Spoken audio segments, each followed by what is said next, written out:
Assalamualaikum warahmatullahi wabarakatuh. Selamat sore, Bapak Sanjaya yang saya hormati. Perkenalkan, nama saya Muhammad Falafianto dengan NIM 039 dari kelas KB 2020 akan mempresentasikan kerja saya tentang analisis kualitatif kandungan asam borat pada 10 ml cuplikan sampel dengan cara titrimetrik. Penulis dari jurnal ilmiah ini adalah saya sendiri, Muhammad Valeria Arifianto, dengan pembimbing Bapak Igusti Made Sanjaya.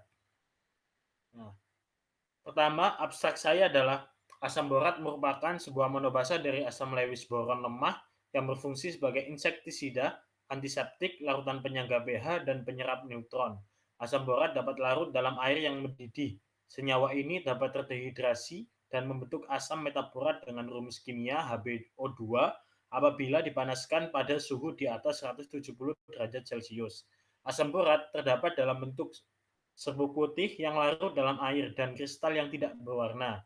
Percobaan ini bertujuan untuk menentukan kandungan asam borat pada sebuah sampel. Variabel bebas percobaan ini adalah volume NaOH mililiter, variabel kontrol konsentrasi, volume dan jumlah atau mol H3BO3 atau asam borat, sedangkan variabel responnya adalah pH. Metode yang digunakan adalah analisis kuantitatif dengan cara titrimetrik atau titrasi asam basa. Hasil yang didapatkan adalah pH yang dihasilkan sebanding dengan kenaikan volume NaOH mulai dari 4,3 hingga 11,8. Namun, pH saat percobaan ke-12 turun drastis atau sering disebut titik ekuivalen, yakni sebesar 7. Kesimpulannya adalah penentuan asam borat dengan metode kuantitatif menggunakan cara titrimetrik sangat penting karena tidak selamanya kenaikan pH sebanding dengan volume. Karena terdapat titik ekuivalen atau keadaan netral di mana mol asam sama dengan mol basa. Kata kuncinya ada 5. Yang pertama asam borat, kemudian titrimetrik, titik ekuivalen, mol, dan pH. Berikut abstrak dalam bahasa Inggrisnya. Kemudian pendahuluan. Asam borat dan garam natriumnya dapat digunakan untuk mengendalikan jenis hama. Nah, asam borat ini biasanya digunakan untuk insektisida. Namun, asam borat dengan berbagai manfaat tersebut akan menjadi berbahaya apabila dikonsumsi oleh manusia. Jadi, orang yang makan asam borat akan mengalami mual, muntah, sakit perut, dan diare. Dan asam borat tersebut dapat terserap dengan cepat ke dalam tubuh jika dimakan. Studi dengan pekerja dan tikus menunjukkan bahwa asam borat juga dapat diserap jika dihirup. Jadi tidak selamanya asam borat itu harus itu dimakan baru terlihat reaksinya, tetapi kita menghirupnya saja itu sudah bisa berbahaya. Kemudian berita hoax yang tentang asam borat yang beredar adalah terdapat situs yang mengatakan bahwa asam borat dapat melawan racun dengan dalam tubuh. Maksudnya adalah ada berita yang menyebutkan bahwa dengan asam borat itu bisa melawan sebagian jenis racun yang ada dalam tubuh sehingga tubuh bisa menjadi netral tanpa racun. Nah, berita tersebut tidak benar. Dan ada pula yang mengatakan bahwa boraks atau asam borat merupakan bahan untuk pembuatan deterjen, mengurangi kesadaran air, dan bersifat antiseptik, dan bahan yang dilarang digunakan untuk pangan. Nah, kata-kata atau kalimat merupakan bahan untuk pembuatan deterjen ini dan seterusnya itu benar, tetapi boraks atau asam borat ini tidak benar. Karena faktanya boraks adalah natrium tetraborat, yakni garam dari asam borat. Jadi, boraks tidak sama dengan asam borat. Pemastian keberadaan asam borat dapat dilakukan dengan cara titrimetrik atau yang sering disebut titrasi asam basa. Fungsi dari titrasi ini adalah untuk menentukan reaktan dan konsentrasi, sehingga dapat memastikan keberadaan asam borat. Kemudian material dan metode. Bahan yang digunakan dalam percobaan ini adalah 10 ml cuplikan sampel dengan kandungan 0,1 molaritas asam borat, 0,05 molaritas NaOH, dan menggunakan indikator phenolphthalein. Sedangkan alat yang digunakan adalah Microsoft Excel untuk pembuatan tabel dan grafik titrasi. Metode yang saya gunakan adalah analisis kuantitatif, yakni menghitung dan menganalisis beberapa percobaan sehingga didapatkan hasil angka dan grafik. Pertama, ditentukan terlebih dahulu volume dari NaOH. Volume diawali dengan 5 ml hingga 105 ml. Jadi saya mengambil selisih 5 ml tiap percobaan. Dan saya melakukan 21 percobaan, yang mana hasil pertama yang didapatkan adalah jumlah NaOH dengan satuan milimol. Kemudian didapatkan sisa dari campuran tersebut. Nah, sisa ini didapatkan dari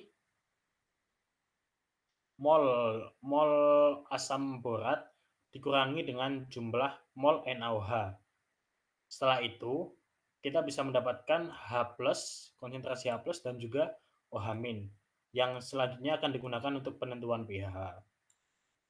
Ketika telah ditetapkan pH, maka dibuatlah grafik titrasi asam basa, yakni hubungan antara pH campuran dengan volume NaOH dengan satuan mililiter. Gitu. Kemudian hasil dan pembahasan. Berikut adalah visualisasi 3 dimensi asam borat. Nah, di sini adalah gambarnya. Kemudian ada data penentuan asam borat. Nah, di sini saya meningkat hanya volume, konsentrasi H+, dan OH- serta pH-nya. Tetapi untuk data lengkapnya saya cantumkan di file Excel, yakni sebagai berikut. Nah, dari sini kelihatan bahwa variabel kontrolnya adalah konsentrasi H3BO3 dan volume H3BO3 serta milimol H3BO3 dan konsentrasi NaOH. Kemudian variabel bebasnya ini, variabel bebas atau yang manipulasinya adalah volume dari NaOH. Sedangkan variabel responnya itu ada H+, OH-, serta beberapa pH yang berbeda.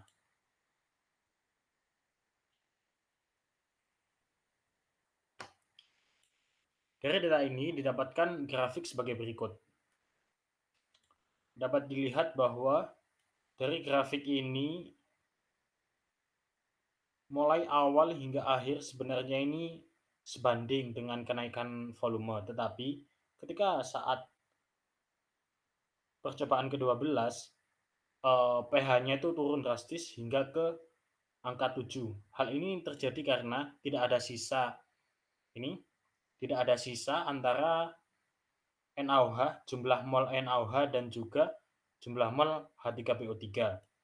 Maka dari itu, larutan dapat dikatakan netral, yang mana pH larutan netral adalah 7. Maka dari itu, hal ini disebut dengan titik ekuivalen, atau titik di mana larutan tersebut netral, atau tidak ada sisa antara basa dan juga asamnya. Selanjutnya adalah visualisasi reaksi dalam penentuan asam borat. Nah, berikut beberapa visualisasi gambarnya. Nah, ini adalah asam borat, kemudian ini natrium hidroksida, lalu ini ada hasil dari reaksi H3PO3 plus NaOH, yakni NaH2PO3, seperti ini, dan yang terakhir adalah H2O. Kesimpulan dari jurnal ilmiah ini yakni penentuan asam borat sangat penting karena terdapat beberapa oknum yang menggunakan asam borat untuk kejahatan.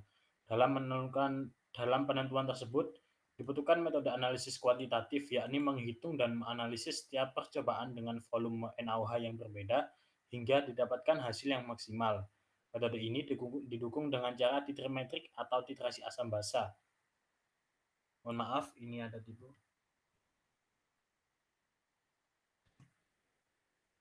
Saya ulangi kembali, metode ini didukung dengan cara titrimetrik atau titrasi asam basa dengan tujuan menentukan reaktan dan konsentrasi, sehingga dapat memudahkan penentuan asam borat. Ucapan terima kasih, segala puji dan syukur kepada Tuhan Yang Maha Esa yang telah memberikan kemampuan, kekuatan, dan keberkahan baik waktu, pikiran, maupun tenaga sehingga penulis dapat menyelesaikan penulisan jurnal ilmiah yang berjudul Analisis Kuantitatif Kandungan Asam Borat pada 10 ml cuplikan sampel dengan cara titrimetrik ini dengan sebaik mungkin. Tidak lupa saya ucapkan terima kasih kepada Bapak Igusti Made Sanjaya, MSI, selaku dosen pengampu mata kuliah literasi digital atas bimbingan dan pengarahan kepada penulis dalam penyusunan jurnal ilmiah ini. Terlepas dari semua itu, penulis menyadari sepenuhnya bahwa masih ada kekurangan baik dari segi isi, susunan kalimat, dan tata bahasanya. Oleh karena itu, dengan tangan terbuka, penulis menerima segala saran dan kritik dari pembaca agar dapat memperbaiki jurnal ilmiah ini. Semoga dengan adanya jurnal ilmiah ini bisa bermanfaat bagi para pembaca di segala bidang dan dapat menambah wawasan ilmu pengetahuan. Berikut adalah beberapa daftar pustaka yang telah saya gunakan dalam penulisan jurnal ilmiah ini.